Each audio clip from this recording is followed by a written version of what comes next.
বাংলাদেশের আগামী অর্থবছরে অর্থনৈতিক পরিস্থিতি নিয়ে ইতিমধ্যেই উদ্বেগ প্রকাশ করেছেন অর্থনীতিবিদরা। নানা বৈশ্বিক ও অভ্যন্তরীণ চাপে সরকারের ব্যয় দ্রুত বাড়ছে, কিন্তু রাজস্ব আয় সেই হারে বৃদ্ধি পাচ্ছে না। ফলে বাজেট ঘাটতি পূরণে সরকারের ঋণ নির্ভরতা আরও বাড়তে পারে। বিশ্লেষকদের মতে আগামী 2026-27 অর্থ বছরে সরকারের মোট ঋণ গ্রহণ 3 লাখ কোটি টাকার সীমা অতিক্রম করতে পারে, যা অর্থনীতির জন্য একটি গুরুত্বপূর্ণ সতর্ক সংকেত। প্রথমত, বৈশ্বিক পরিস্থিতি সরকারের অর্থনৈতিক চাপ বাড়িয়ে দিয়েছে। মধ্যপ্রাচ্যের সংঘাতের কারণে আন্তর্জাতিক বাজারে জ্বালানির দাম উল্লেখযোগ্যভাবে বেড়েছে। যুদ্ধ শুরুর আগে যেখানে তরলীকৃত প্রাকৃতিক গ্যাস প্রতি MMBTU $10 থেকে $11 কেনা সম্ভব ছিল, সেখানে স্পট মার্কেটে একই জ্বালানি কিনতে হচ্ছে $24 থেকে $28 দামে। ফলে জ্বালানি আমদানিতে সরকারের ব্যয় হঠাৎ করেই বহুগুণ বৃদ্ধি পেয়েছে। এই বাড়তি ব্যয় বৈদেশিক মুদ্রার রিজার্ভের ওপর চাপ তৈরি করছে। দ্বিতীয়ত, সরকারের বিভিন্ন রাজনৈতিক প্রতিশ্রুতি বাস্তবায়নের ক্ষেত্রেও বড় অঙ্কের অর্থের প্রয়োজন হবে। নির্বাচনী প্রতিশ্রুতি অনুযায়ী ফ্যামিলি কার্ড, কৃষক কার্ড, সামাজিক সুরক্ষা কর্মসূচির সম্প্রসারণ এবং কৃষি ঋণ মওকুফের মতো উদ্যোগগুলো বাস্তবায়ন করতে গেলে বাজেটে বাড়তি বরাদ্দ দিতে হবে।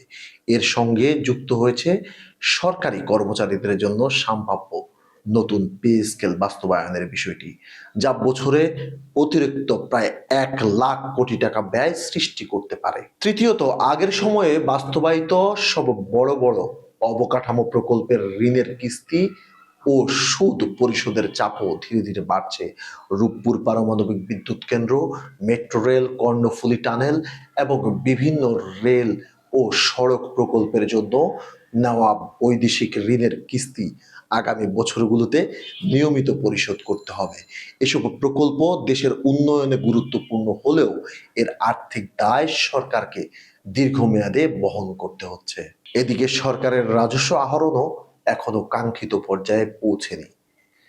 গত কয়েক বছরে রাজস্ব আয় কিছুটা বৃদ্ধি পেলেও ঋণের প্রবৃদ্ধি তার চেয়েও বেশি। এর ফলে পরিচালন ব্যয়ের বড় একটি অংশই এখন ঋণের সুদ ও কিস্তি পরিশোধের ব্যয় হচ্ছে। অর্থাৎ নতুন ঋণের একটি অংশ আবার পুরনো ঋণের পরিশোধেই ব্যবহৃত হচ্ছে, যা অর্থনীতির জন্য দীর্ঘমেয়াদে ঝুঁকিপূর্ণ প্রবণতা। তবে ঋণ নেওয়া সবসময় নেতিবাচক নয়। অর্থনীতির বিকাশে অনেক দেশই ঋণের উপর নির্ভর করে অবকাঠামো গড়ে তুলছে, কিন্তু সেই ঋণ যদি উৎপাদনশীল খাতে বিনিয়োগ হয় এবং ভবিষ্যতে অর্থনৈতিক প্রবৃদ্ধি বাড়াতে সহায়ক হয়, তবেই তা অর্থনীতির জন্য ইতিবাচক ফল বয়ে আনে।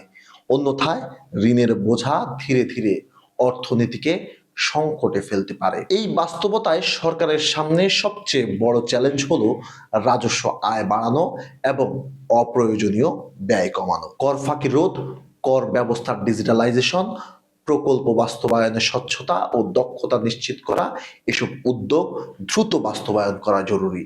একই সঙ্গে উন্নয়ন প্রকল্প গ্রহণের ক্ষেত্রেও অর্থনৈতিক লাভ ক্ষতির হিসাবও আরো কঠোরভাবে বিবেচনা করা প্রয়োজন। সব মিলিয়ে বলা যায় আগামী অর্থ বছরে ঋণ গ্রহণ 3 লাখ কোটি টাকা ছাড়িয়ে যাওয়ার সম্ভাবনা কেবল একটি আর্থিক পরিসংখ্যান নয়, এটি দেশের অর্থনৈতিক ব্যবস্থাপনার সামনে বড় এক বাস্তবতার ইঙ্গিত।